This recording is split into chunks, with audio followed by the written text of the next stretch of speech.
अर्जुन हमेशा श्री कृष्ण को अपना गुरु, भगवान और मार्गदर्शक मानते थे और जीवन में हर मौके पर उनसे मार्गदर्शन लेना नहीं भूलते थे। उन्होंने एक तरह से अपने जीवन का डोर श्री कृष्ण को सौंप दिया था।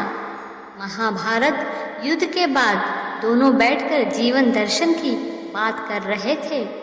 इसी क्षण अर्जुन ने कहा, हे वासुदेव, संसार में प्रत्येक व्यक्ति सुख की कामना करता है और जीवन भर उसे प्राप्त करने का प्रयास करता है। फिर जीवन में दुख क्यों प्रवेश करता है? उदासी की भावना पैदा करने का क्या अर्थ है? इसे क्यों बनाया गया है? दुख ना होता तो जीवन कितना आसान होता।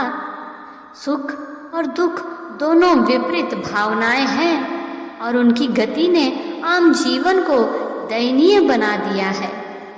अर्जुन की बात सुनकर श्री कृष्ण ने कहा, हे पार्थ, जानने वाली पहली और सबसे महत्वपूर्ण बात यह है कि सुख और दुख विपरीत नहीं है बल्कि पूरक है।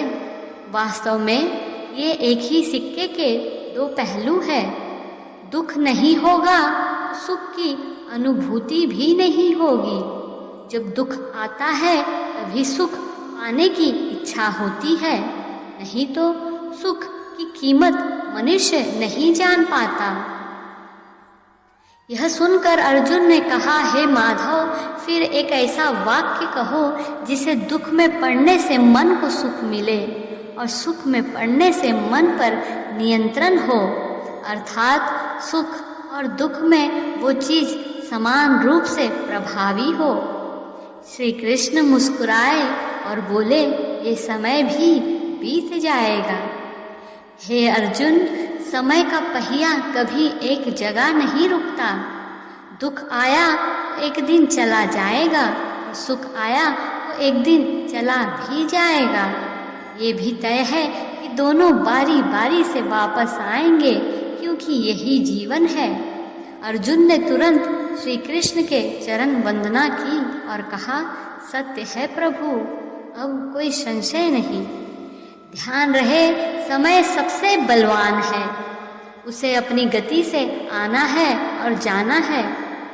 उसके हर कदम के साथ कभी सुख कभी दुख को भी जीवन में आना है।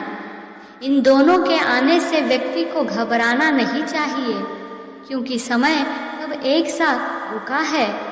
जब भी निराश हो, यही मन को समझाए कि यह समय भी बीत ही जाएगा। दुख के क्षणों में ही मनुष्य का असली व्यक्तित्व निखर कर सामने आता है।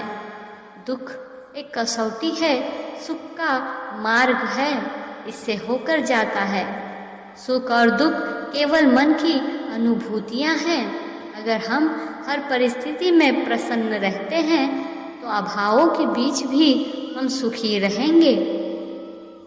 अगर आप सचमुच सुखी रहना चाहते हैं, किसी से कोई अपेक्षा ना करें,